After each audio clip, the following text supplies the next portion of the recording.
because you are using plasma etching, sometimes the plasma etching can age the device, not necessarily kill the device, but it will age the device so that the lifespan on the device is completed is reduced.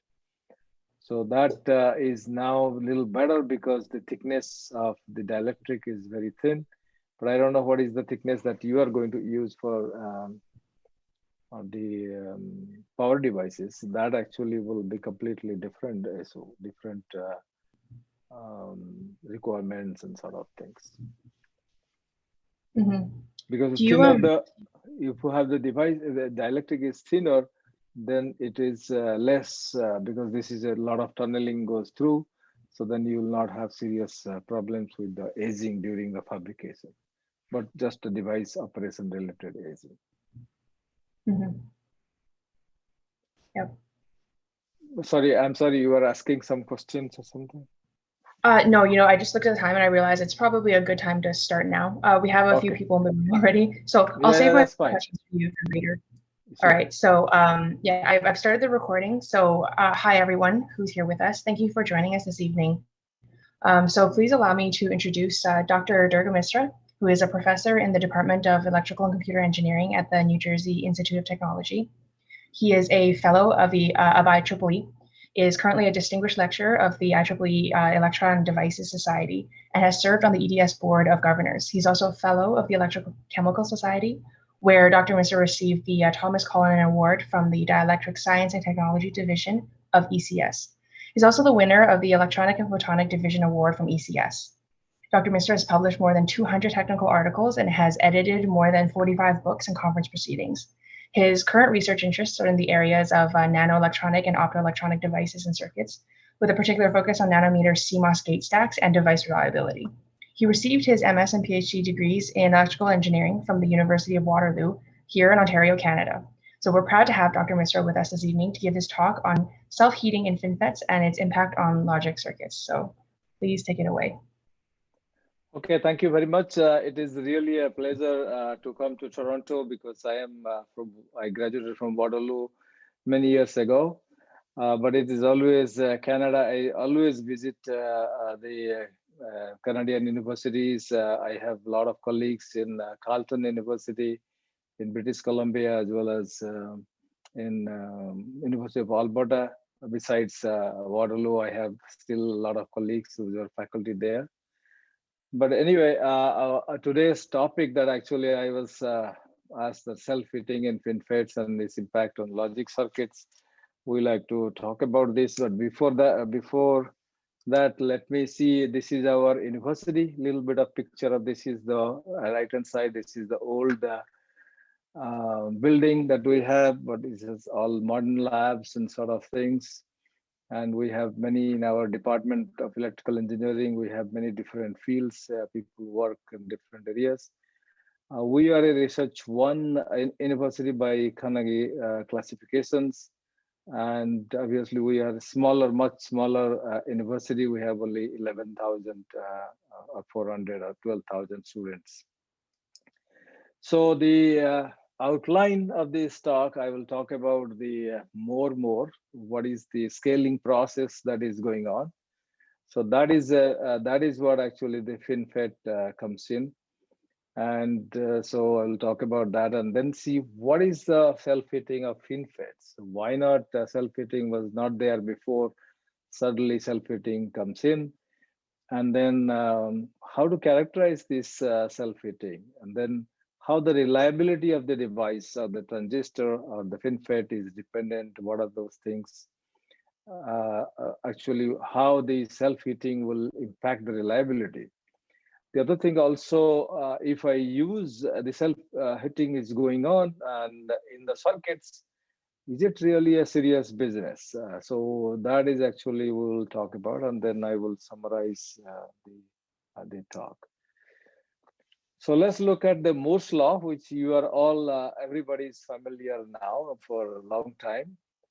So the thing is, and we have now the Apple A14 bionic chips with 11.8 billion transistors in a single chip. So this is probably on 5 nanometer TSMC process. but the actual 5 nanometer is probably much bigger than that, but that's what actually the Moore's law is pushing us through. We have been very fortunate because we learned the technology so well. The world is benefiting from this, and at this point, it is believed that we will go to 2 nanometer transistors, and that is being demonstrated already. But manufacturing of 2 nanometer transistor is definitely a challenge. But that actually is going to happen. But FinFET may not survive for that 2 nanometer one. That will be so. This is what actually happened when you cannot believe, when I was in Waterloo, we are very happy to go to 2 micrometer devices. And that was the state of the art. We can make, normally we used to make transistors in the lab that was 5 micrometers and 10 micrometers. But once we did 2 micrometers, some tricks, and the entire university was happy. It was many, many years ago. So, but anyway, the planar FET, that is normal MOSFET that we have. Let me see if I can use my laser pointer. So the normal MOSFET that we had, that was survived quite some time until we are almost 32 nanometer technology, and then even below, a little bit below that. Then when you went to 22 nanometer, suddenly this FinFET was introduced. And then the FinFET is very interesting, and it is still going for 7 nanometer and 5 nanometer. It is still FinFET technologies. But when you go to 3 and 2 nanometer, we are definitely looking at the nano air FET or gate-all-around devices. So if you look at this, the simple evolution of this, so scaling has required much more innovation in the, especially in the last few nodes. I will just tell you, from the 19 nanometer to 65 nanometer, during that time, the biggest is introducing stress at the channel. So the stress was built up. Because of the stress, you can get extremely high mobility, and that was there. But in the 45 nanometer, first time the high K and the polysilicon gate that was used before in 65 nanometer disappeared, and we started metal gate again. Originally, metal gate was there in from the beginning, around in 60s and the early 70s, but that was replaced by polysilicon gate because metal was aluminum and it was not good enough for high temperature processing. Now in 45 nanometer, we have metal gate when it starts coming, and the high K dielectric started coming. And then it was FinFET in 22 nanometer and 14 nanometer. 14 nanometer actually is very robust technology right now. And this is being used for many of the chips or inside itself, the 5 nanometer chip you can have, you will see there's a lot of IPs, a lot of different modules are still in 14 nanometer technology. There is a multiple processing they have done. So there is a lot of transistors will be much bigger than 5 nanometers. In some high speed areas, only they make 5 nanometer devices. So the masks were designed that way. So in the FinFET, we still have these high K gate dielectrics and metal gate, but also these some sort of stressors still there. The silicon germanium is also there. So now going to a little bit more pictures. If you look at these photographs, if you look at the FinFET, that was a nice picture on this. The cartoons here is very nice rectangular structures. But if you look at the actual device, which is round, and it is not, see the edges comes into the picture, and obviously there's a high K dielectric still there.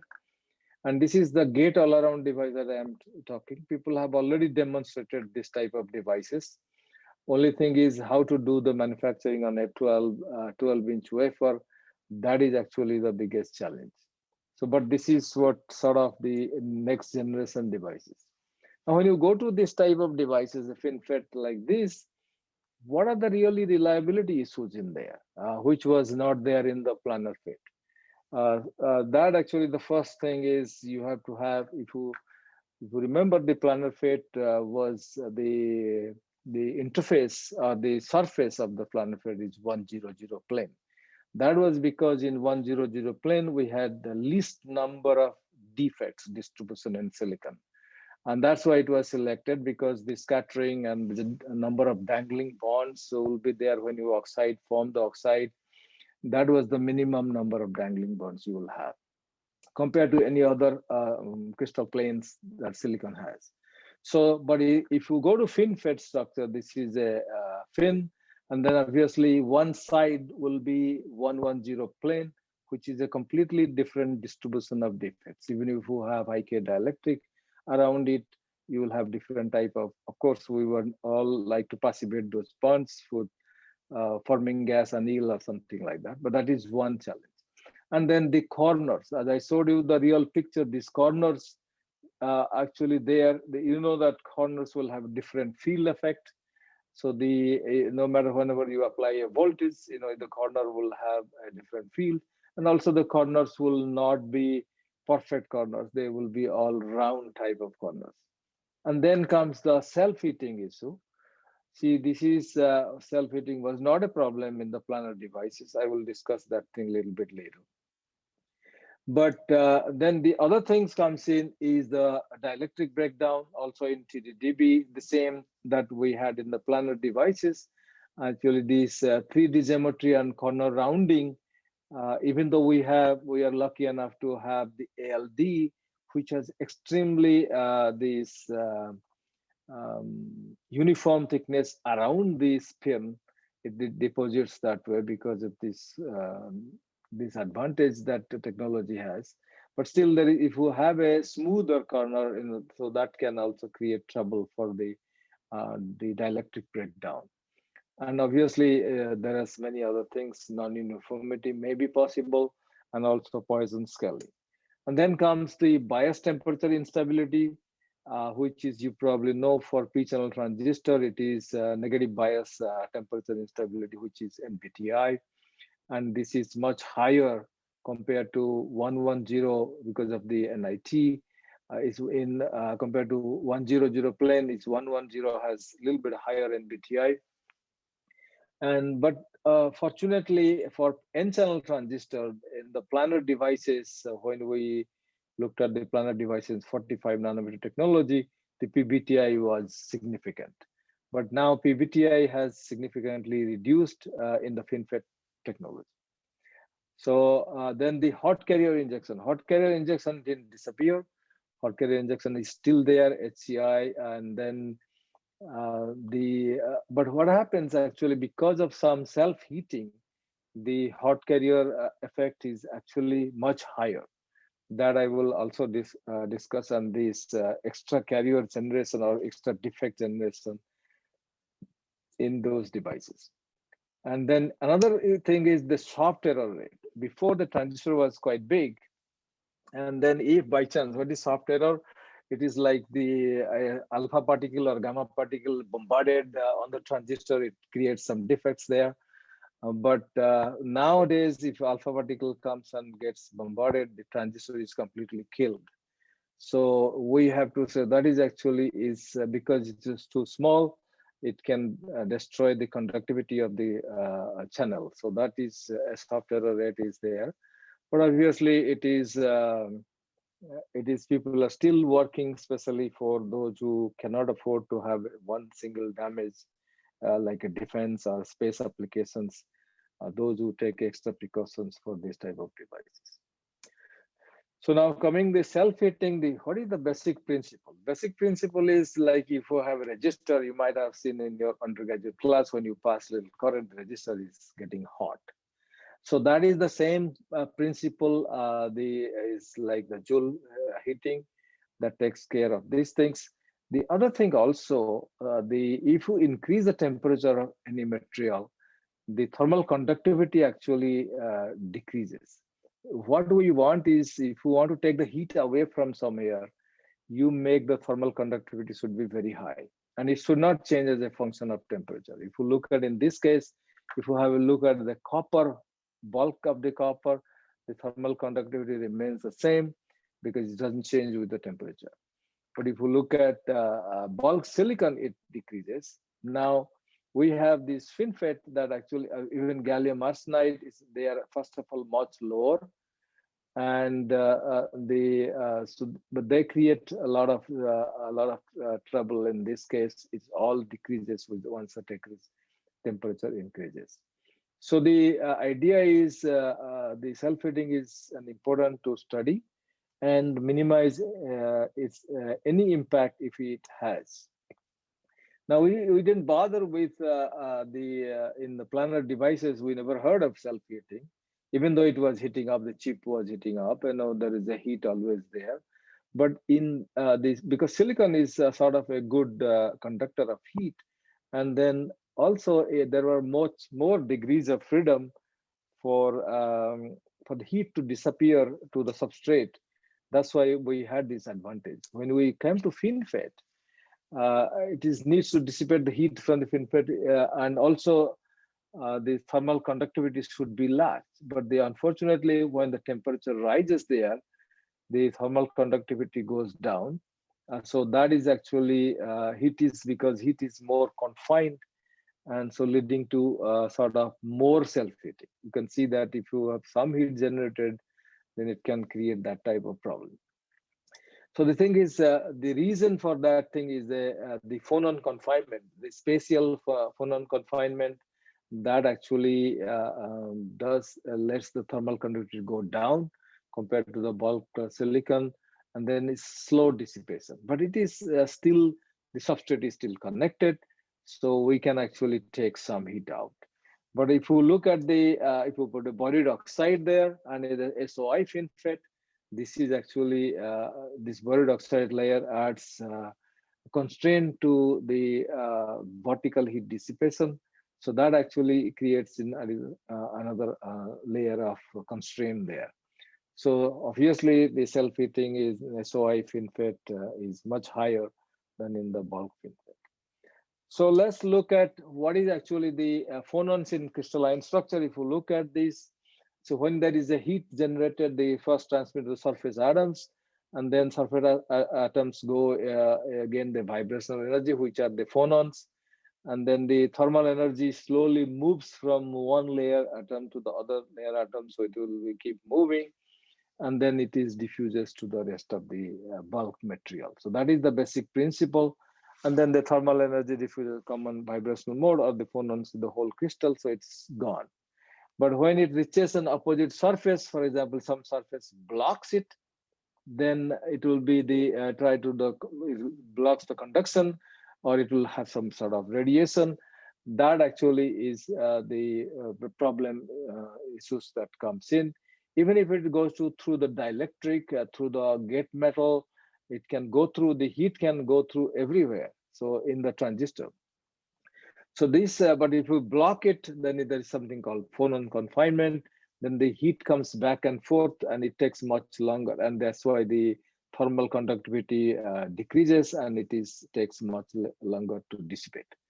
So if you, so that actually the basic principle of this one. Now, what people try to do in the phonon confinement effect, they looked at how the thermal conductivity changes as the layer thickness changes.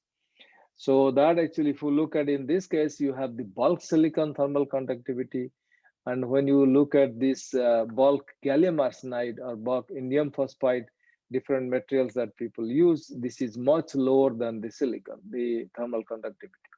And then if you go to SOI, depending on the layer thickness, actually, if the layer thickness goes down, the thermal conductivity goes down. If the thickness is high, obviously, thermal conductivity is manageable. So the phonon boundary scattering modes are actually highly pronounced, as you said, as I said about in the SOI devices. And obviously, the 3,5 materials, they are actually, we have been trying to introduce 3,5 material as the fins, but it has not taken place yet. But there are some areas people are doing some planar devices, but that needs to be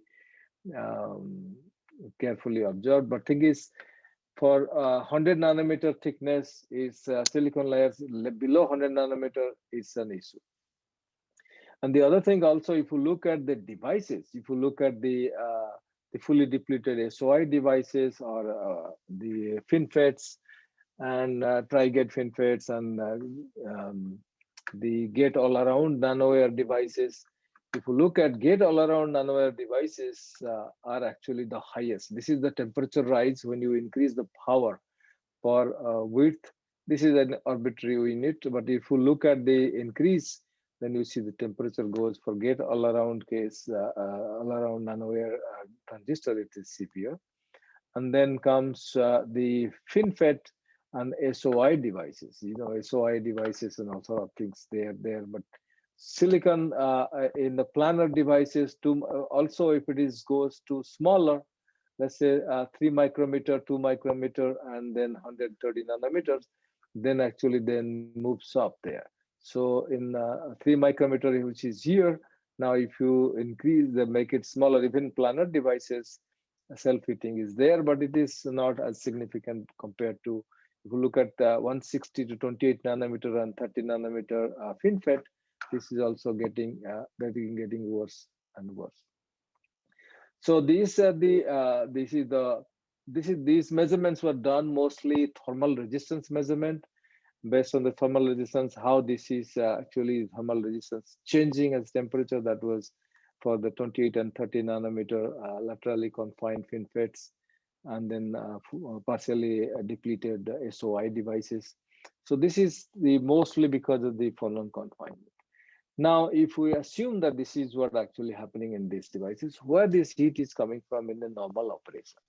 If you look at an inverter, when the gate voltage is high and suddenly drain voltage is high, like the input voltage is high and drain output voltage is high, it takes certain time for output voltage to come down, and it will change because of the principle here is when the gate voltage is rising, that time the VG and VD will be identical, same to some time. And that's why the self-heating takes place. That is the place where the self-heating high. When the gate voltage is high and drain voltage is low, that actually time only gate voltage is active. So we can say that is the BTI. But then when it comes down, this also increases. You can see also the self-heating. But one interesting thing is it will recover some of the BTI damage. BTI has several components in there. This is the power law distribution of the NBTI, especially the bias temperature instability. That means when you have the high voltage, there are some defects, some sort of carriers come in from the substrate area and create damage to the dielectric. But if they are not enough during that time, then they can be recovered back. So this is actually does some of the recovery. But that time also non-conducting the hot carrier injection also to some extent possible. What it does is a shift in threshold voltage. If there is some shift, some impact, then the channel mobility also affected, the offstate junction and gate leakage, substrate slope. And these are actually all sensitive to the temperature. And first of all, if there are some defects are being created, and that actually will be there, plus at higher temperature, the behavior of the device will be slightly different because we can, the devices are designed, the threshold voltages were selected in such a way we can tolerate up to a certain point. But you cannot really tolerate indefinitely. And then as I said, the hot carrier injection is actually becomes worse because of the heat. That I will see some of those things compared to the planar devices. And then, of course, it helps a little bit in the BTI recovery because if you have some sort of bias, the instability that is generated, that actually BTI also does the threshold voltage shifts, contributes to threshold voltage shift. But if whatever that defects are, then the defects can be repaired because of the self-heating. Obviously, there is a back-end reliability also affected because during the device operation, if you have heat, not only goes to the substrate, it can sometimes go to the gate metal, and gate metal, it moves very fast. So that also creates trouble in the current flow in the higher backend reliability. And self-heating needs to be accounted for. So we need to figure it out how to measure what is really happening to make a device and see how we can measure the self-heating in FinFETs. Here is the effect on hot carrier injection. What actually you can look at, if you give the gate voltage only at high temperature, let's say 125 degrees Celsius, you will see there is a power law. As the stress time increases, there is a slope with this degradation, or the drain current degradation will decrease. Drain current degradation will be increased. Now, if you do that Vg equals to Vd at high temperature, what actually it does, this is a planar MOSFET. It actually increases this because it builds up the hot carrier injection. And because of hot carrier injection, it's not only NBTI that is going on, it's a P MOSFETs, and also same time hot carrier injection is going on. So this why the degradation is much higher. Now, if you come back to FinFET, and this is actually at high temperature. The temperature has some, that means some significant impact. Now, if you come to FinFET also, if you look at here, the NBTI is when only gate voltage is applied in higher temperature, it is not that significant. But when you, this is actually choke temperature. You are increase the choke temperature to study the NBTI of these devices. And now when you do Vg equals to Vt at the room temperature, they show because of the, as I said, because hot carrier injection is there. But once you change the choke temperature to higher temperature, then suddenly that drain current, the VDS is significantly increased. The power law distribution, the slope changes, many things happens there. So these are actually mainly because of the temperature aggravates the hot carrier injection. And that was the biggest concern people were when this the heat was discovered, that heat was a significant is contributing significantly towards the hot carrier degradation. That's why a lot of research started to look at how to find this, what is going on in those FinFETs and how to contain it. So that is the point. Another thing also in TDDB, if you look at simply the gate current, compared to the planar device, you have to apply the gate voltage, and then when planar device you apply gate voltage and drain voltage, you will see the breakdown occurs when you go to the increase the stress time for longer time. But in FinFET with the gate voltage, which is normally we study the breakdown like TDDB and all these things, you apply the stress on the top of the gate and just wait to see when it breaks down occurs. But if you do the in a transistor and apply both Vg and Vd, and then you can see significantly it actually decreases, because Vg and Vd, Vg equals to Vd, the saturation range, the FinFET is generating heat. So that's why this leakage current increases drastically during that time. So this also contributes to the time-dependent dielectric breakdown. So this is saturation mode, which is this, and this is aggravated. We know this will be aggravated because if you look at simply TDDB characteristics in higher temperature, the time to breakdown is much smaller. Another thing also layout impact. So in the general region of self-heating is in 1 micrometer of source heat. For example, if you have number of fins in there or number of gates there, let's say you have fins, one of them is on, two of them is on, so if 4 of them, this is actually a 4 of these FinFETs are there. And if they're all of them on, the self-heat temperature rise, that temperature rise because of the self-heating is obviously much higher. And obviously you increase the power of those devices, like apply the voltages to the highest voltage you can apply. That is actually the power. Once you increase the power, the temperature starts rising. And these are also done by the resistance measurements. I will show you some examples of that. So now let's look at how to characterize this. So first of all, you have to understand the self-heating. Now we have pretty good idea the self-heating is actually taking place. So then design the right device for measurement. What is the right device to measure this heat? That's what actually we have to look at. And then we have to see how to design the test devices that will be measuring the local heat and also remote heat. Let's say the transistor is sitting one block away or one few nanometers away, then how can we detect what is the exact temperature of that one? And then obviously we can play with the understanding of the measured data and do some modeling and figure it out, thermal modeling, and see what should be the temperature gradient, all sort of things we need to characterize these devices.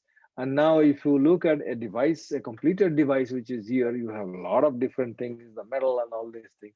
And by the time you actually probe the device, there are at least 2-3 layers of metal. Even the test devices, you can go to 2 layers of metal, at least 2 to 3 if you want to make a circuit type of device. So now the characterization process, if you look at heating can be measured by analytical electrical method, we can see threshold voltage shift. You can see if the threshold voltage is actually shifting, how much is shifting as a function of temperature. If there is a temperature generated, we can check that. Or we can look at the junction linear current. If it's a PN junction or P plus N junction we have, and we'll see what are the current through that one. And then we can see junction leakage current when it's a reverse bias and how the leakage current, which is temperature dependent. And obviously look at the gate metal resistance. If you have a metal on the gate, we assume there will be heat obviously goes through the dielectric and to the metal. And then the metal resistance will change. So we can look at that one also. And then subthreshold slope and channel mobility and saturation current, a lot of different things we can do. So what we did in our group with my PhD student who was working with Global Foundries, we decided that we should do 3 different type of sensor design. One is develop a FET with a threshold voltage, the delta VT shift. Now we'll go for PN junction or NP junction, P plus N junction or N plus P junctions. And we will look at the forward bias voltage, that the diode voltage. So if you know that diode voltage in silicon is 0.7, but what happens when the temperature changes, this diode voltage will change. Then we'll design something called the gate metal resistance and with the Kelvin probe contact so that we can know that what is the resistance will change. So this is the 3 different ideas.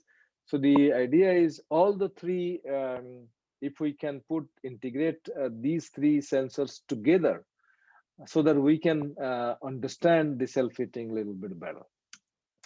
So this characterization process, this is actually a design. So first is you have a heater FET and they have a sensor FET.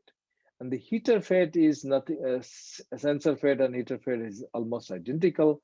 Only thing is heater FET is operated in a very different voltage operation where VG equals to VD. But in a sensor FET, you try to measure this thing in a linear mode, operating the device in linear mode so that you can estimate the threshold voltage carefully. And obviously there is a PN junction device, and then there is a dummy gate in the middle so that we will not, it will just protect the leakage current and directly heat transmission through this device.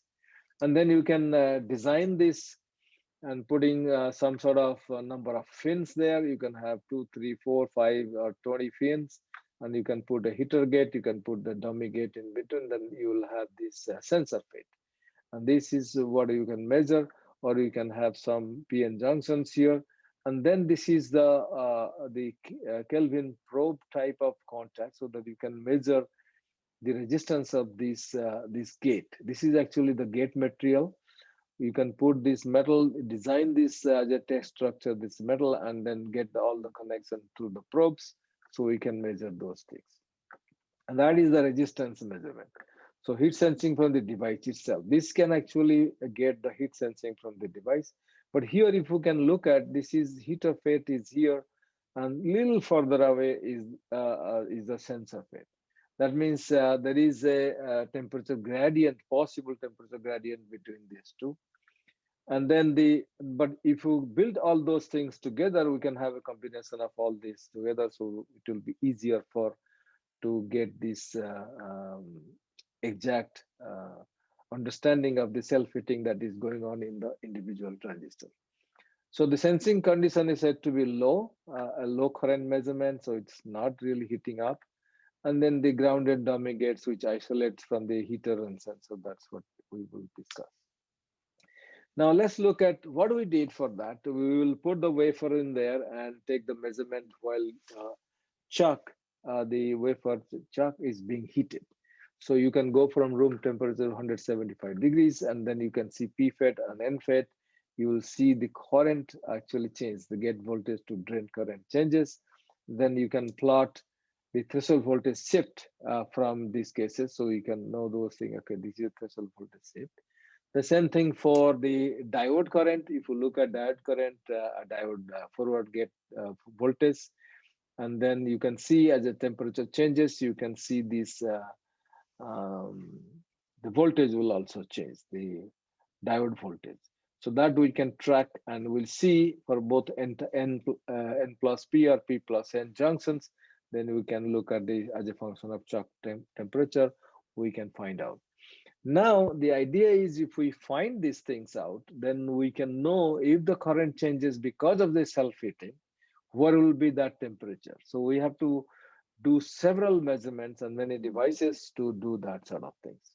The third thing is to do this gate metal resistance. And then we change the chuck temperature. But you will see the total change in PFET devices were very little. It was very difficult to measure those things, and we couldn't really estimate the difference. So we sort of ignored that. Whereas the resistance change within this temperature, we can get to, for NFET, we can get around 1 to 2% in the resistance change. So that's why we only decided, okay, we'll go for the NFET only for the resistance measurement. Now, power.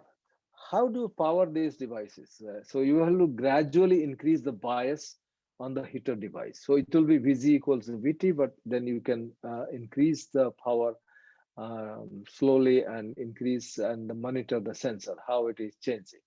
So that way you can see, and obviously you give certain time, and you can give 6 bias condition, let's say 0.5 to 1 volt, and then you can look it up that way. So there is a functional dependence on these things. So VG equals VT can be described in a power sort of things. So if you look at here, this device, if we increase the voltage is 1 volt, you can see the heater power per fin actually goes up, and you can estimate that one, and that will be a point where we can know that we are generating heat.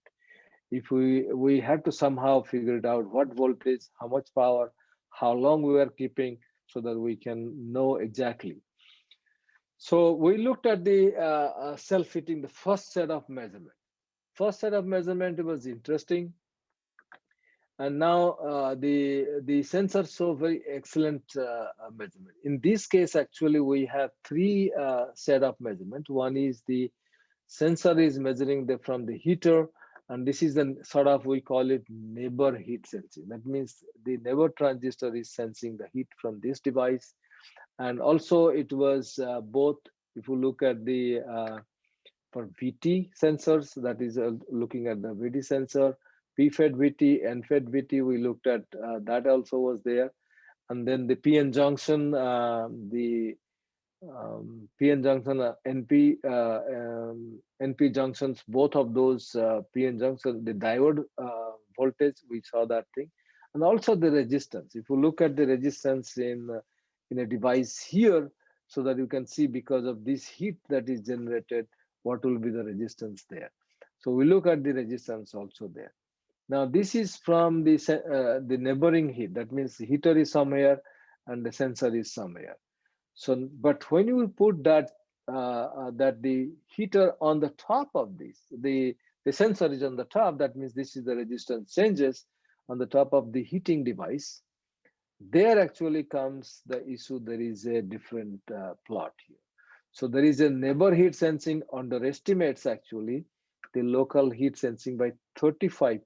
That means even if we have a structure like this, we can underestimate the heat that is generated here by this sensor device by 35%, unless we put that thing there.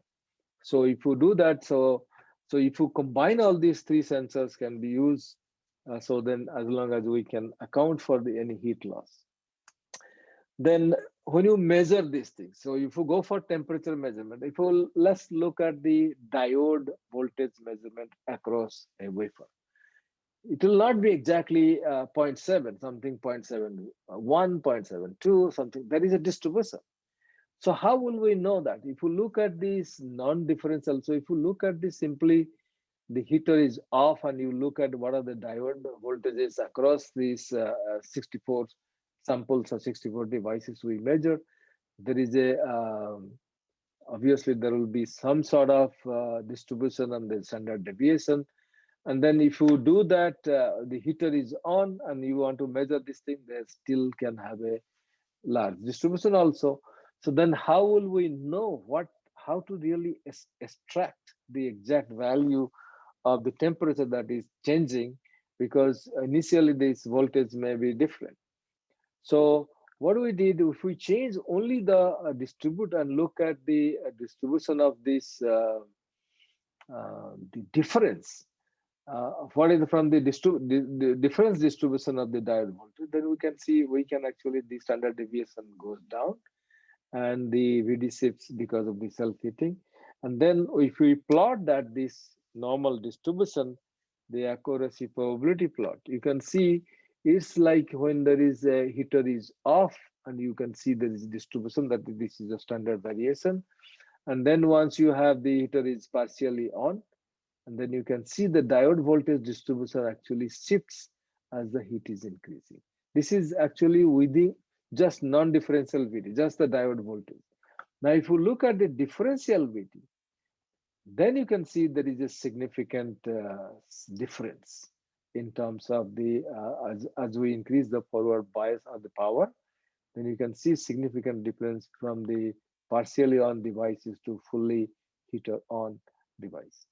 So that's why there is a, you distribute, so then you can find out the, what are the voltage range you'll be, so that way you can easily estimate the calibrate the devices in a such a way so it will give you the accurate temperature measurement.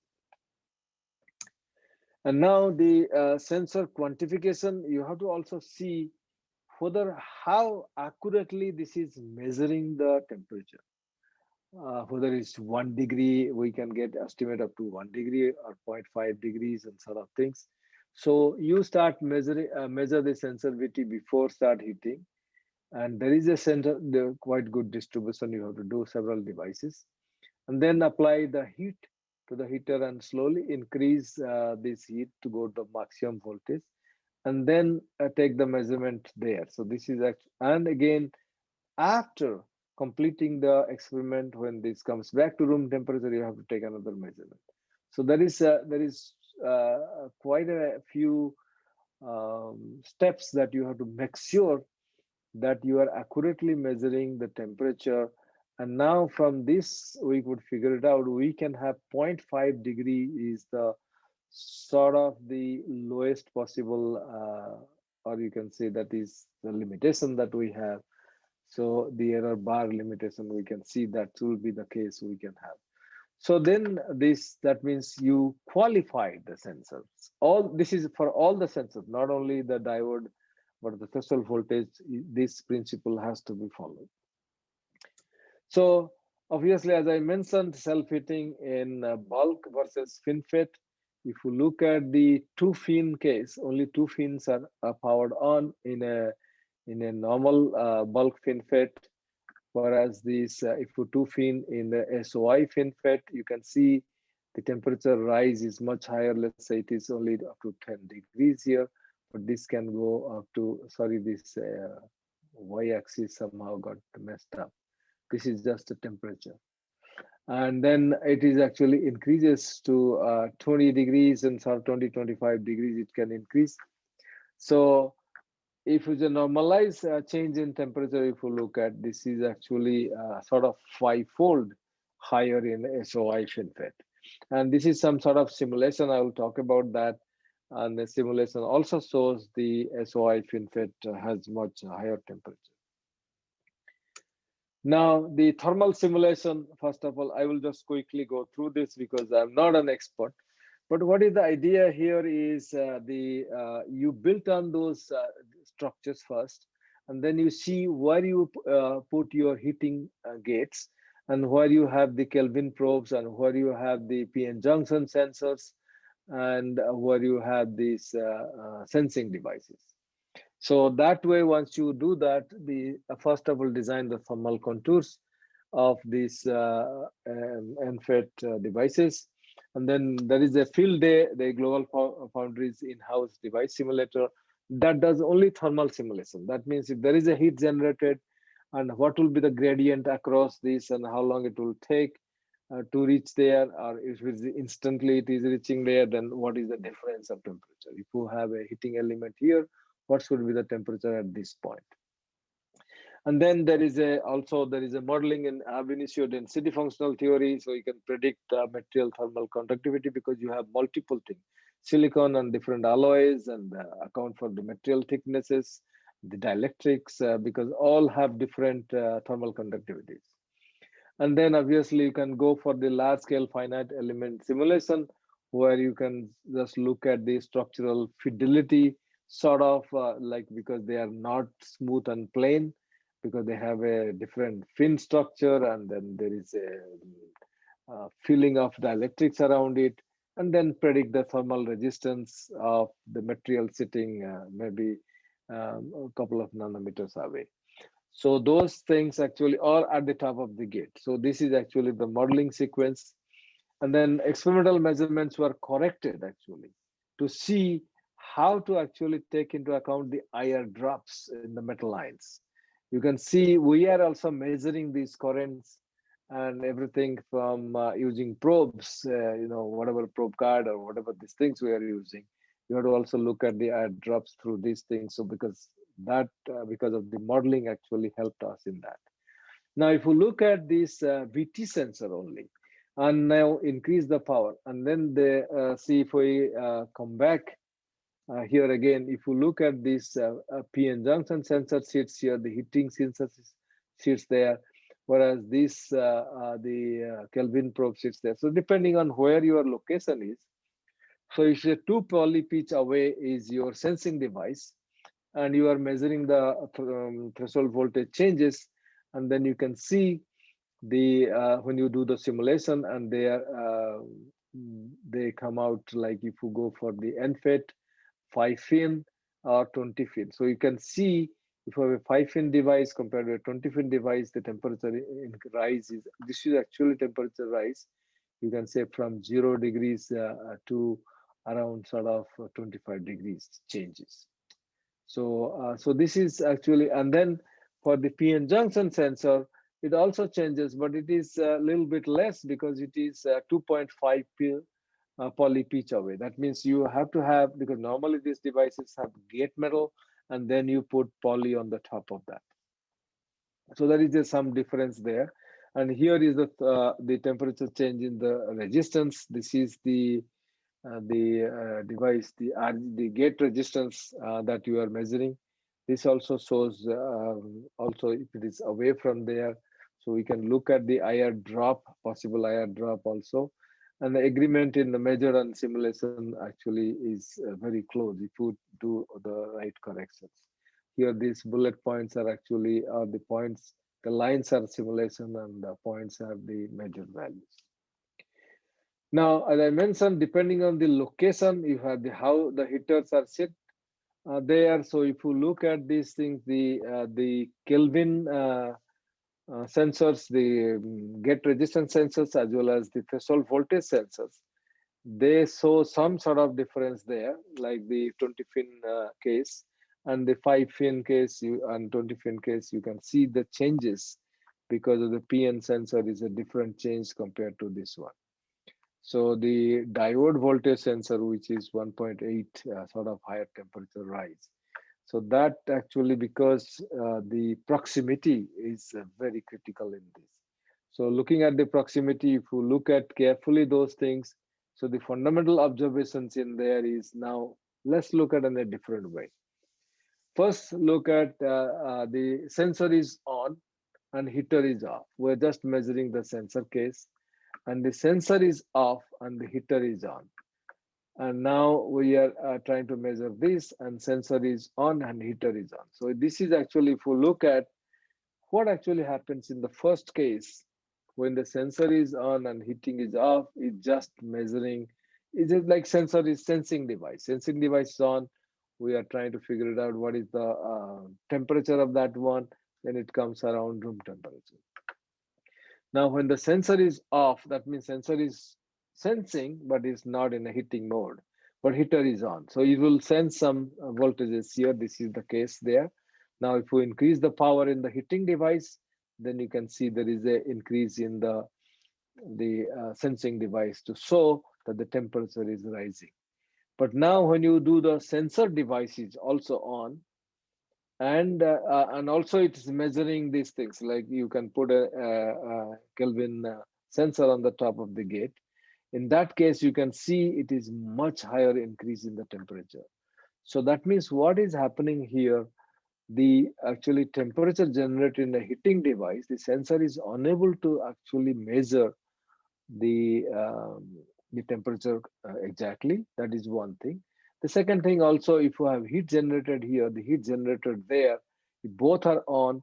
So this heat is being added from here, this heat and this added, so that the sensor can detect that. So in that case, you can see that the change in the temperature total is not only the far away device, but also the local device, which is the sensing device. So this is that means heat is additive. Then you have multiple devices on heating units, and you have one sensor in the middle, and it will get the heating information from all the devices.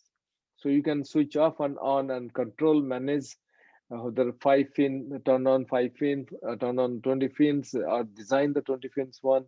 So many different ways one can manage those things, but you can see this actually increases the all the heat sources that will be there.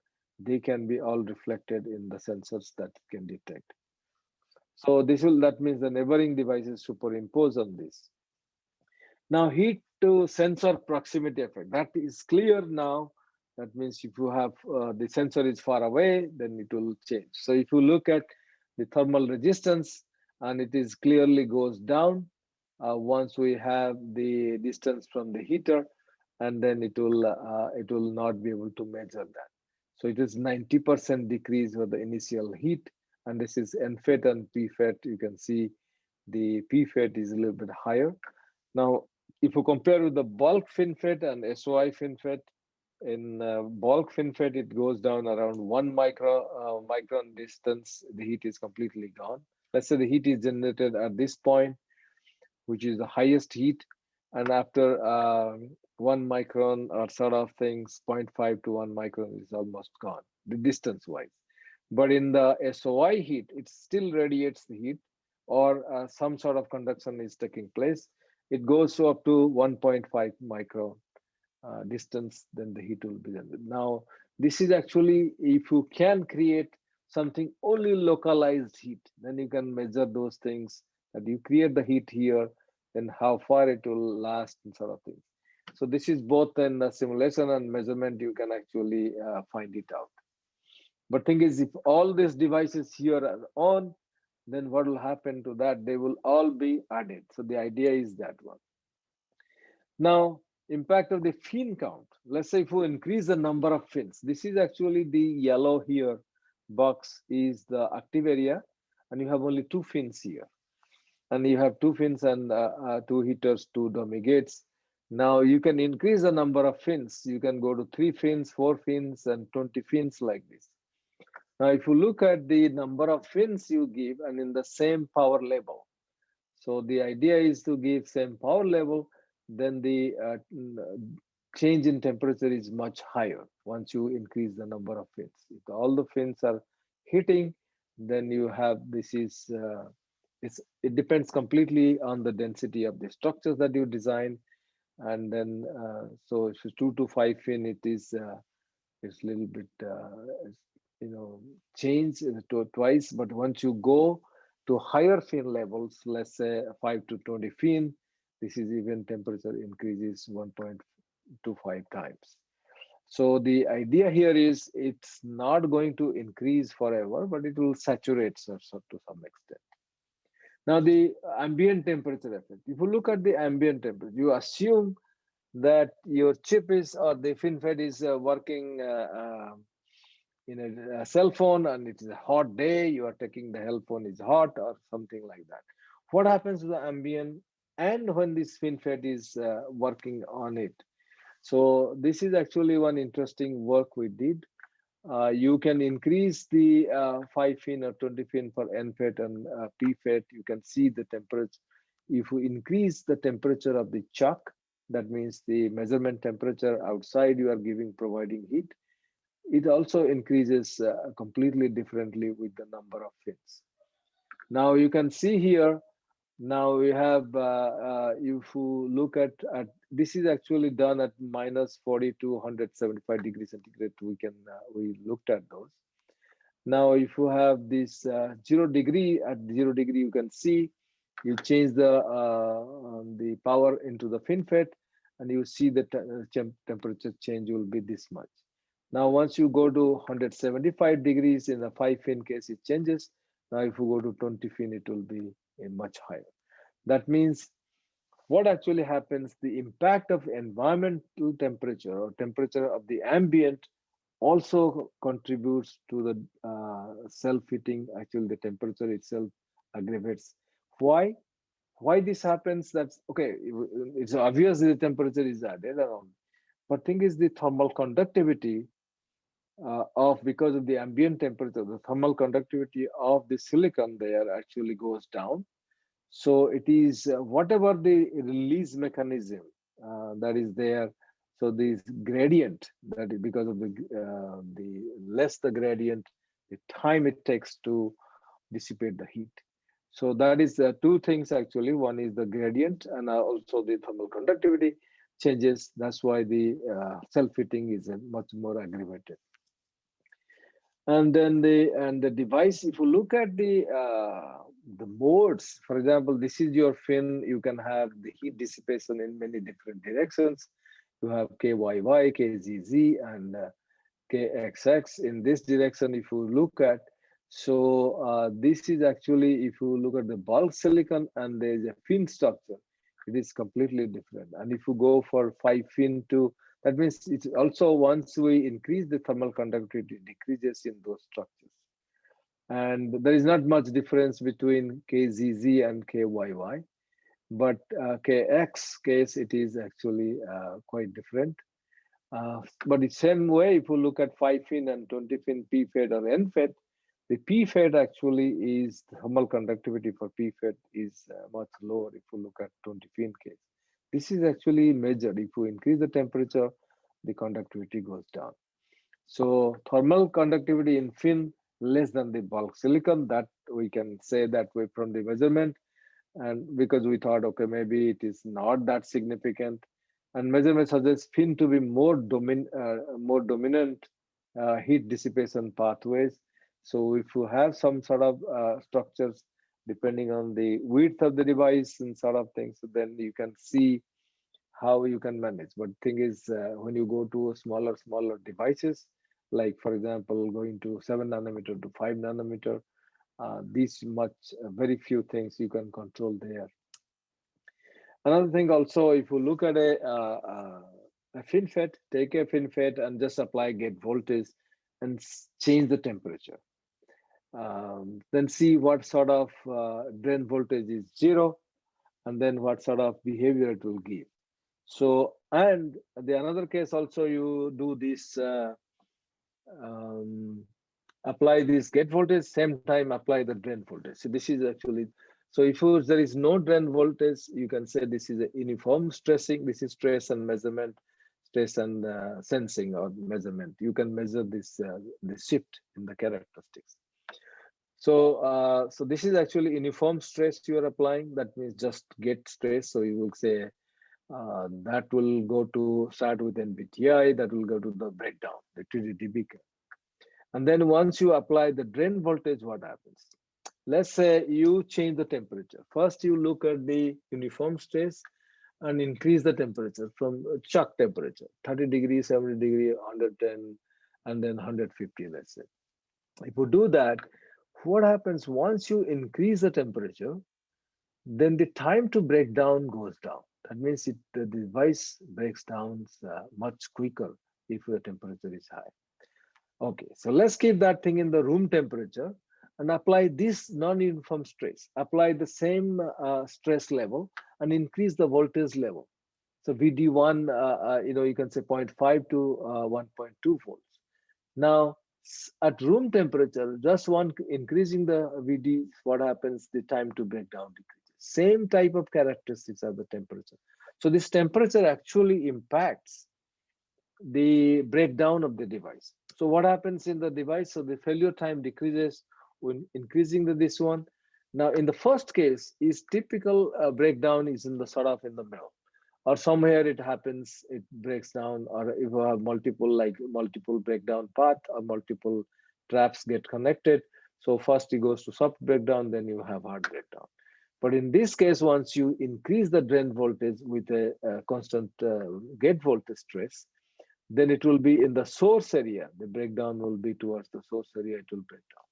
So there is definite, because of the heating will do similar thing that heat did for this one. So self-heating actually contributes to this type of breakdown. Now, if you look at the on hot carrier degradation, what is the self-heating effects on hot carrier degradation? You can look at two different type of devices. One is logic FET and logic FET. And then you can go to the IO FETs, both the input-output devices. They are actually the area-wise, they are much different. Then you can go for each, how many fins you are putting in each case. You can put 2 fins, you can put 3, or you can put 5. So you can put multiple pins there and see what sort of behavior it does. If you look at simply here, if you simply 2 fin, 3 fin, 4 fin, and 5 fin, the temperature change is much larger for 5 fin. And also the logic PFET actually is higher. But IO NFET and PFET there is not significantly higher, and change is not that large. So that is because, and we looked at the normalized drain current degradation. So then you can see the IO FETs, you don't see much of the difference, whereas in the NFET is not much, whereas the PFET, it is significant. So what actually happens, the hot carrier perform in these different conditions, because you apply the VD voltage and there is a stress voltage, and apply the VG is just starting of the saturation region. So that way you can reduce the bias temperature instability component, because you have drain current is much higher, the drain stress current is higher, and the gate voltage is lower. Sorry, drain voltage is higher and gate voltage is lower.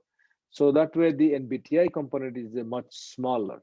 Reduce that one. So then you can see what will be the hot carrier component. That hot carrier, once you increase the drain voltage, the hot carrier effect increases always.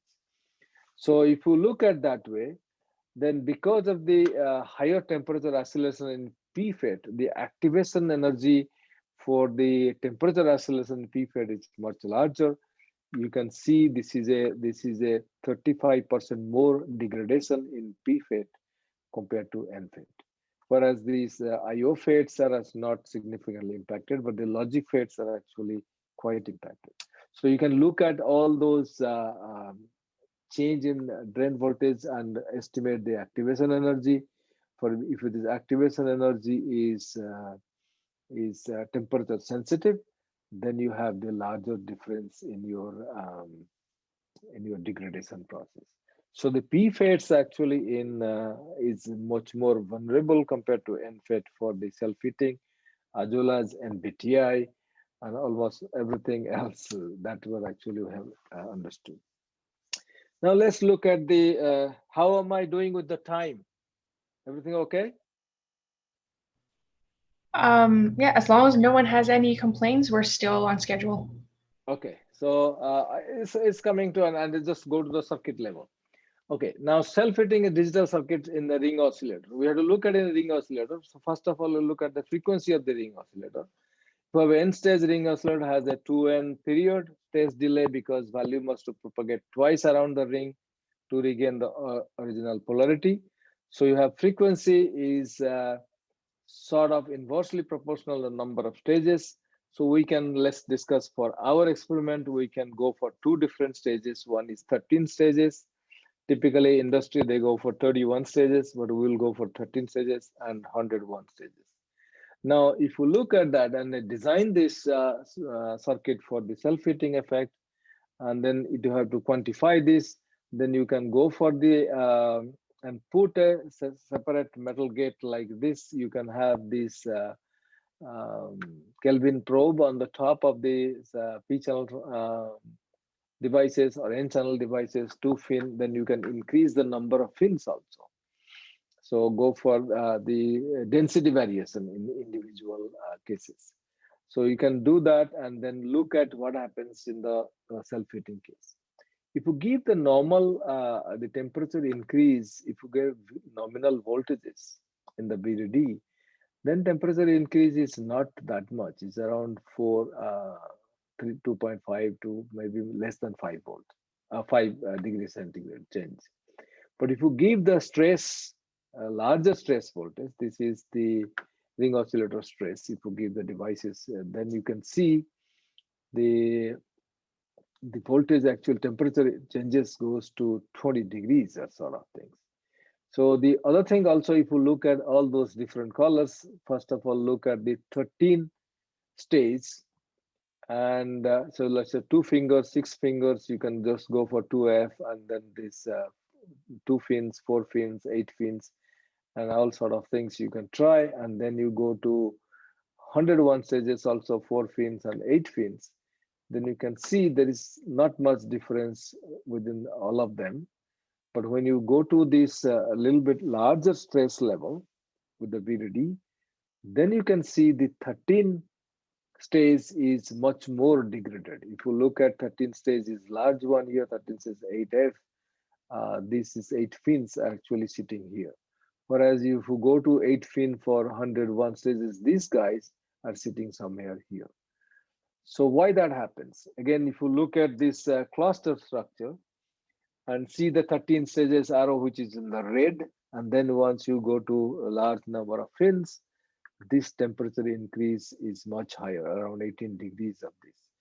But the 101 stages actually is much smaller increase, less than 4 volt, even at the largest number of pins there. If you compare these 24 fins and fingers, it is same case here. This is significantly increased. The reason is the frequency. 13 stages, because of less number of stages, the frequency is higher. And 101 stages is large number of stages, so the frequency is lower. So as the temperature rises, we increase the number of fingers. That we understood. That is actually happens here. You can clearly see the temperature rise here also. You can see. But the thing is, when you have because this is the 13 stage is oscillates at a higher frequency, the degradation is much higher. But thing is, this is actually we intentionally give very large stress to see these variations. But if you give the nominal voltages, and then you not significant changes. So that actually made us happy. You know, for the research publication, you want to show that this is changing. Look at this, the circuits for circuit applications, self-heating is bad. But actually the device is operating in the nominal voltages, and then you don't find lot. So that is actually a good news. And then you will look at the frequency variation. What happens if you increase the stress time for different type of fins and different type of structures and for larger time? So the ring oscillator degradation is to multiple competing mechanisms. So longer sessions were executed to verify the FEFET devices at 125 degrees Celsius. The ambient was much higher also, because that actually combines the hot carrier effect NBTI, and everything is together. So it's going to dominate all sort of things and that one. So then we'll look at what is the space time and how this changes. So it's not significant changes. It's not large variation in all these cases. So temperature increase due to self-heating in logic circuit is much lower than what we actually founded the DC measurement in an individual device. So individual device DC measurement is quite different than the inverter. Then comes the ring oscillator, because we are going for extremely the very larger frequencies. So this so that means because hot carrier is in the P channel, FEFET is serious, as I said, because of the activation energy, thermal activation energy different. But the hot carrier degradation due to the self-heating is only a concern in the FEFET in logic circuits. So that is a good news. So in summary, we can look at the self-heating. It can be a serious reliability issue, especially for the successive technology nodes. But if we design we did the three different type of sensor. So it were integrated together so that we can characterize it a little bit better of the self-heating. And then we can reduce by characterizing again and different measurement techniques. Of course, this is all you can program in your B1500 or something like that. Then you can reduce the temperature. The calibration voltage temperature is sort of 0.5 degree up to the error will be within that range. So all the sensors are in a very good, excellent agreement. So this quantifying the heat from 5 and 20 fin transistors in both in the TCAD simulation as well as the thermal simulation that we did, as well as the electrical the heat that we measured. And the local versus surrounding heat sensing, that also we looked at. There is a 35% of difference you can actually think if you are measuring from outside. And then the temperature is not the temperature of the device is not simply determined by the local dissipated heat, but the ambient heat also contributes to further self-heating. That is because of ambient heat reduces the thermal conductivity further. And actually, it's ambient temperature, as I said, is affect the self-heating. And self-heating actually is did not impact ring oscillator degradation that much, and not a big risk for logic circuits in the bulk FinFET technology. If you go for ring oscillator in SOI FinFET, we don't have that data, but it will be similar or maybe slightly worse. So what actually will take away from this? So self-heating is definitely a reliability issue, especially we are scaling the device, and especially if you have fully depleted SOI and gate-all-around devices. And then, of course, we will always overcome these reliability challenges, and that we resolve, and so that we can do better devices and continue the scaling. So these are some people, my student Peter and many other people helped in this, and the TEL Technology Center, these are from Global Foundries Group, all the pictures, and the TEL Technology Center, America, they are also in Albany. TEL is the Tokyo Electronics company, and I have several PhD students who worked on those things. So I think that's all. Thank you very much. And now you can ask any questions or concerns, general knowledge topics we can discuss. Okay, thank you very much, Dr. Misra. Yeah, so the room is now open for questions if anyone has any. And then while we're waiting for people to think it over, I actually had a question. So I noticed that a lot of the sensor to temperature increase correlation was linear. So you would see, for example, power per fin to detected temperature change were all linear correlations. I was just wondering how that's accounted for when you're considering things like what you were talking about actually throughout, where the thermal conductivity will change as temperature increases, and you get things like phonon confinement. Would that not intuitively lead into non-linear effects as you get hotter? Yes, that will be actually to some extent non-linear effect. But thing is, the sensor is sitting very close to it. So the timing, see, this is actually is the timing. If you keep the heater going for a long time, then you will see a lot of non-linearity. We are doing the parallelly the same thing. With the sensor is measuring when the temperature is increasing. I showed it to you, the measurement technique that we did. Actually, we increase slowly the gate voltage, and sensor is also measuring every state of the way. So that way we can see the linear increase. But if you give the heating, the sensor is measuring after the change voltage and the voltage is stable. That's what I said, there is some point it will start to saturate. Saturate in the sense temperature will, the sensor will measure the similar temperature, then it will start increasing. So that will nonlinear activity will start. So that is actually a function of time. I believe it is because of the time. Then you can, but if you do parallelly, just reach the highest temperature and then you stop the measurement and move on, then you don't see the nonlinearity. That's significant. Okay, just thank you. Out of curiosity, what is the time scale at which you might start seeing nonlinearities? It's not, I'm not sure, but thing is, it is for the, if you look at for maybe 1,000 seconds or sort of things, then you should be able to see nonlinearity. Okay. In the fin structure, if the hitting 1,000 seconds, after it reaches the peak, after 1,000 seconds, you can see it will saturate first, then you start increasing again. I see. Okay. Okay, thank you. So that sort of things.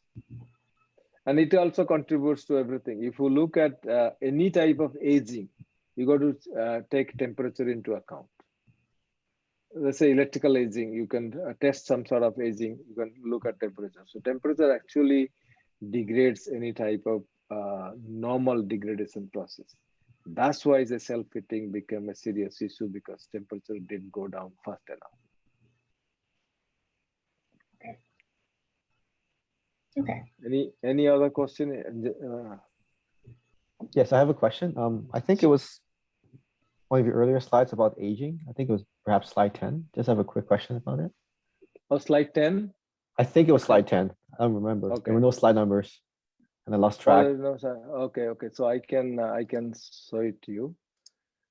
So let's go back. Oops, sorry, it stopped sharing.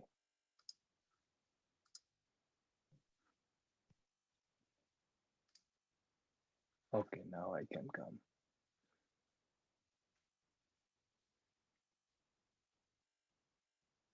This one was a little bit later. It was a little bit later.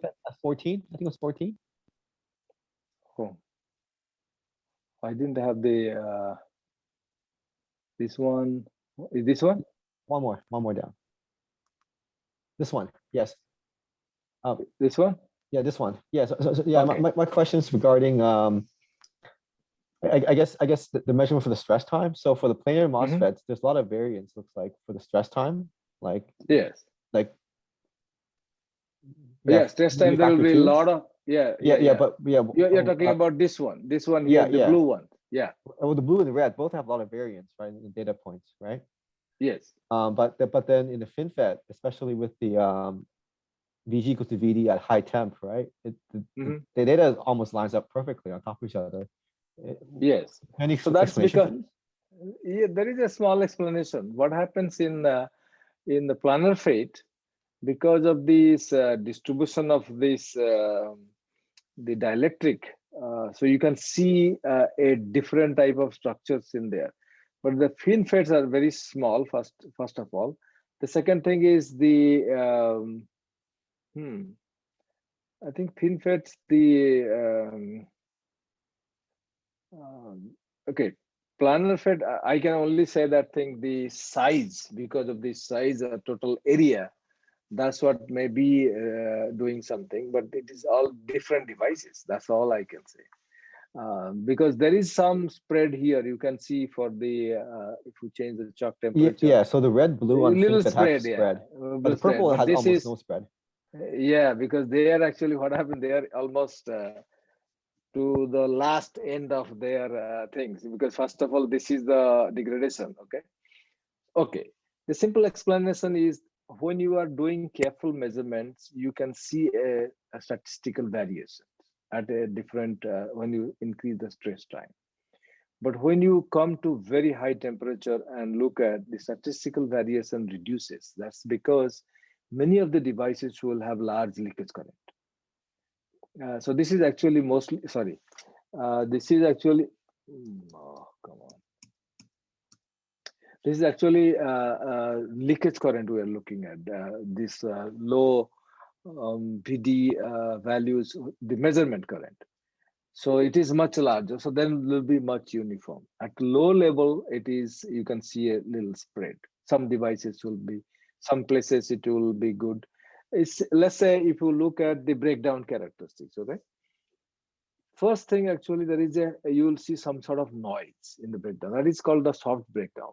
That means between the substrate and the gate, there will be one or two paths may be established. During that time, if you want to compare the measurements there, you can see a lot of variations. But once you go to very close to hard breakdown, then you can see very uniform measurements because even there is a variation of the devices because one other device, even the same device, you can see different spread.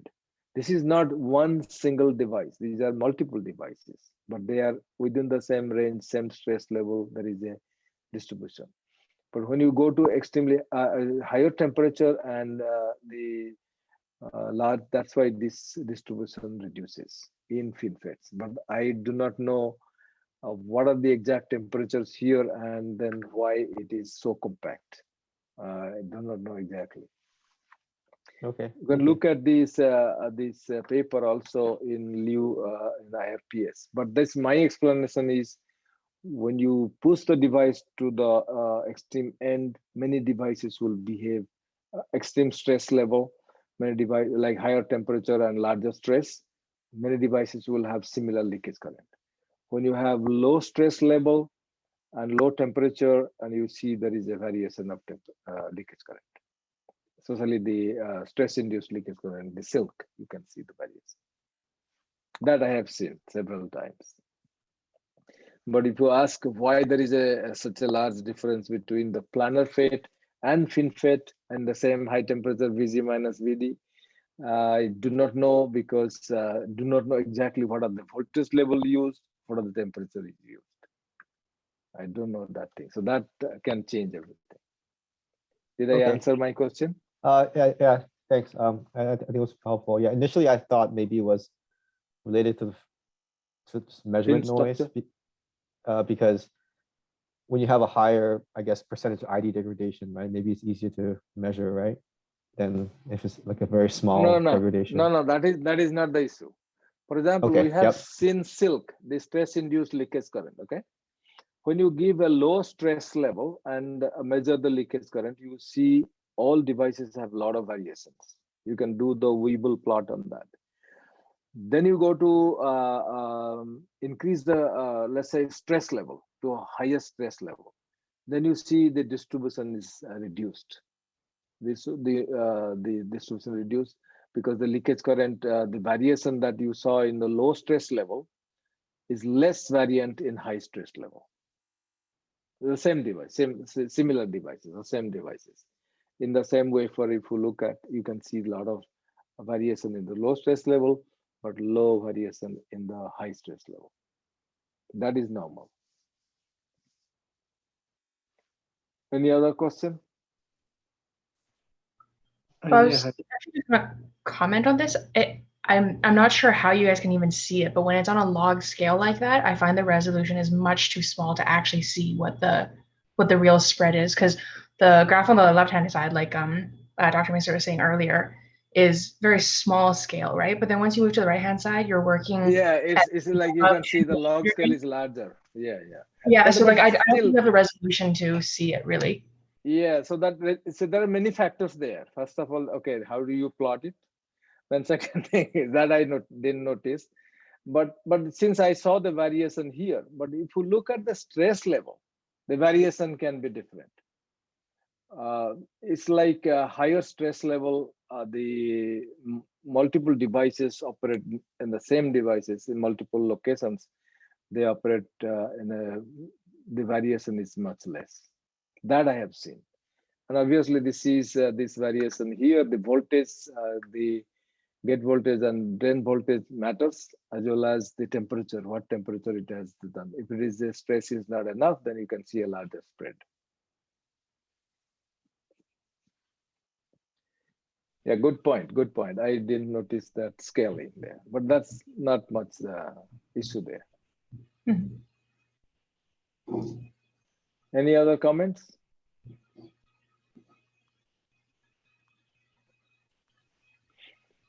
Yeah, I just had a question regarding the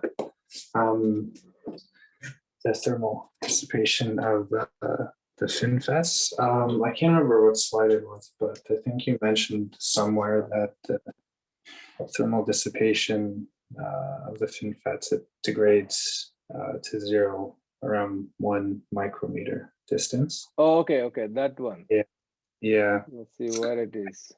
I didn't get this slide number, but yeah, I should put the slide number. Sorry. Oh, okay. There is some. It's a slide number comes here. The 27 now. I think. Oh, okay. Yeah, now 30. Okay, some. No, not this one. I think it's coming. Yeah, this one. Yeah. So I was wondering, is that in every direction? Is that in like X, Y, Z direction, or is that in one particular? No.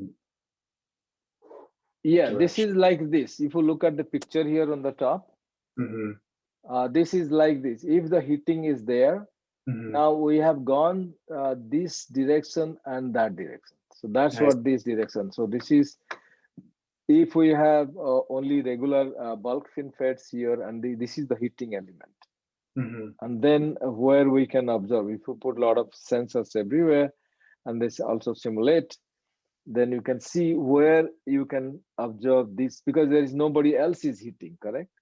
Only these heating elements are there, where we can detect the heating because of this one. Right. So you have sensors everywhere, let's say, then we can look it up. That's what it says. Right. I was just wondering if the self-heating was kind of the dissipation was symmetric in every direction for the FinFET. The thermal dissipation, like if it was yes. If you assume only one location is heating, then you can see this the dissipation is quite drastic. First of all, like this, you can see it will spread to the neighboring area. Plus, it will also go back. What is that one? Also, it also goes back to the metal, gate metal. Through the gate metal, it goes to the higher level interconnections. So you have 3-level metal interconnection. Assume there's 3-level. The one location heating can go to the 3rd-level metal can detect it also. 3rd level or 10 level, whatever. In multiple metal level is the back end of the line. You can see this also heats up. So it's not one device. All devices, when they're working, it can heat up the higher level devices. But in this experiment, this is a particular experiment where you put a heating element. Since we have a lot of sensors in the wafer, we said, why not we see how far can we detect that particular heater is giving? Because next to that one, we always detected, we calibrated the voltage temperature gradient, then we can know, or on the top of individual device we found out. Those things were done. Now, if you have a heating element, you put a sensor far away, how far we can detect. That's what the experiment was. Oh, okay. Then we found out, okay, this will completely after 1 micrometer, you cannot detect any temperature. Right. Oh, okay. I guess. So it's not like, right. So you can't really tell if the heating, the gradient cannot really stops there. Yeah. Okay. Yeah, you cannot really know where it's, but but the sensor is on the surface. It is not. It will go. See, you can see in the picture itself. This is a cartoon, but it can show you that the heat not only goes to the substrate, but also goes to the fins. It also carries on the fins. So it is everywhere. Okay, yeah.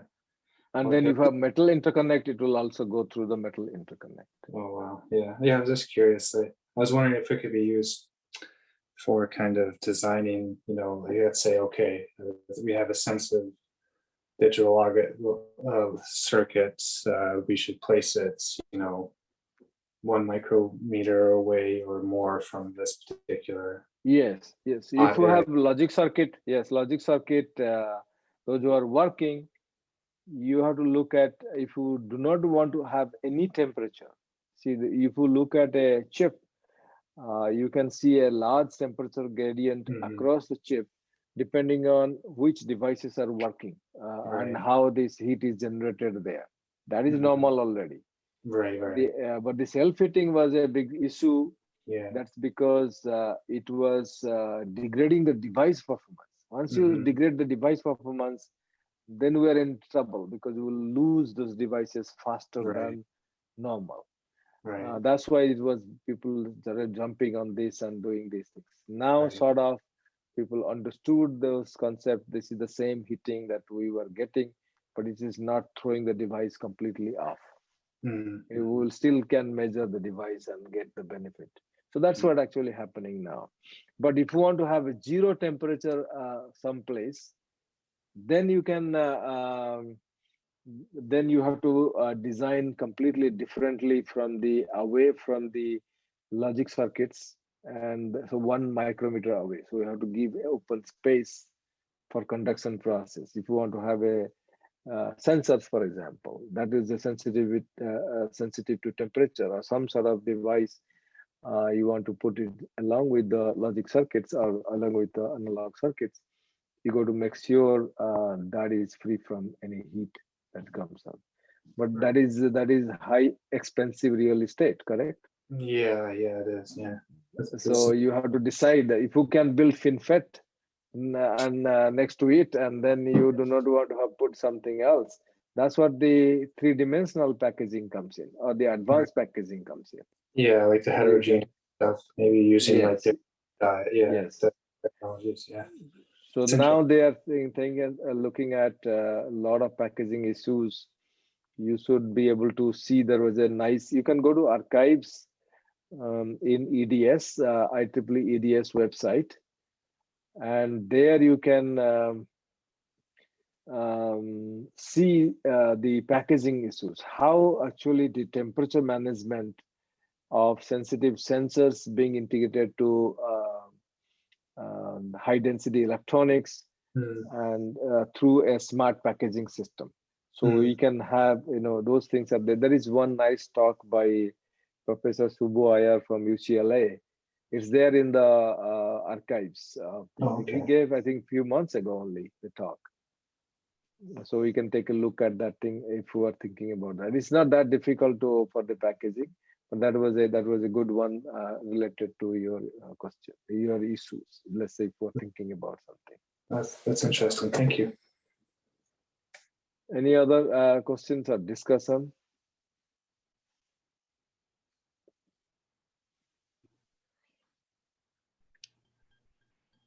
I have a off-topic question. As a Waterloo alumni, are you familiar with Jim Barbie? Yes, he was some of my classes, and we were together when we were doing PhD together. Oh yeah, he's I mean, he's still at Waterloo. Because he was doing a little bit in the systems level, and systems work with Professor Black, Jiri Black, and also Kishore Singhal, who has left middle of this his research to Bell Labs. Zimbabwe, I know him very well. Yeah, he's quite famous in Waterloo. Yeah, because he's a very dynamic guy with his beard. Oh yeah, he's quite the guy. And then there is another guy called Ajay Opal, who was also doing PhD. He's my senior. Little.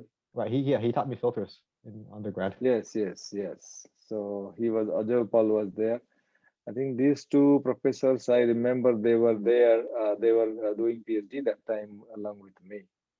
When I mean, they are senior, but we were together. There is an overlap of our PhD work. So we used to go play in the Columbia field, but that Columbia field is, I think, houses now. There is near the Columbia Lake. There was a big soccer field was there. Yeah. A lot of changes have taken place. Yeah, there's not a lot of green on campus anymore. They keep building new buildings there. All buildings, nano centers and AI center and all these things. Okay, very good. Any other comments or general questions? Because I work on also high-K dielectric, some of the RAM devices for neuromorphic computing. We're working on some of the RAM devices now, but that is actually working with some companies. So that's why we have published some preliminary data, but I should plan for a guest lecture later on those devices. So that is actually mostly conducting and looking at how the different conductance you can have by stress level, how to reduce the power consumption of those devices. Because if you look at electronic synaptic devices, you need millions of them. And if you have little high power, then there is no benefit of neuromorphic computing compared to standard Van Neumann architectures. So we'll talk about those things next time, maybe. Anything else in high-K dielectric or other type of stress, NBTI and PBTI and general hot carrier thing, process-induced aging or damage. We have looked at those things. So, but probably you are not involved in that much processing of the devices. You are getting devices somewhere, or you are making those fabricated there. Like you get the silicon carbide devices or gallium nitride devices and making some transistors out there. Yeah, for us, for the most part, we're testing pre-made devices. Or it's devices maybe that we might draw layouts for, but it's fabricated by a foundry. So yes. We have very little control over the structures. The fabrication part. Yeah, so you can, but you have to know the fabrication steps. Right. See what is the material there and what level stress you can give, because you can give very high voltage stress for those devices, correct? Those are the power devices. Yeah, for the power devices, I think there's probably a little more accessibility to that. When we're working with, when anyone is working with FinFETs, though, I feel like it's a little bit too new for that kind of information to be publicly available. So with that, it's a black box for the most part. Yeah, because normally they don't release that information. Too much. Yeah, not for another 10, 20 years probably. Yeah. We all get those things. See, first time when Intel released the 45 nanometer technology, they said we are using high-K dielectrics, but hafnium oxide based. But there was a lot of issues on hafnium oxide also not resolved by other companies. So they said they have integrated already into the Pentium or some microprocessors. Then everybody bought that microprocessor, like AMD, IBM. They looked at what they put inside that the high-K dielectric, like whether they put fluorine and there to, because there are some traps, additional traps comes in with high-K dielectric itself because of the bonding. Even if it's a perfect hafnium oxide, there will be some sort of charge trapping.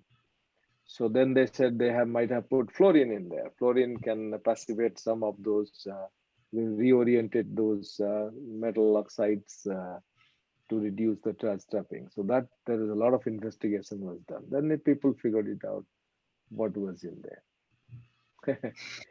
So always a curiosity is there.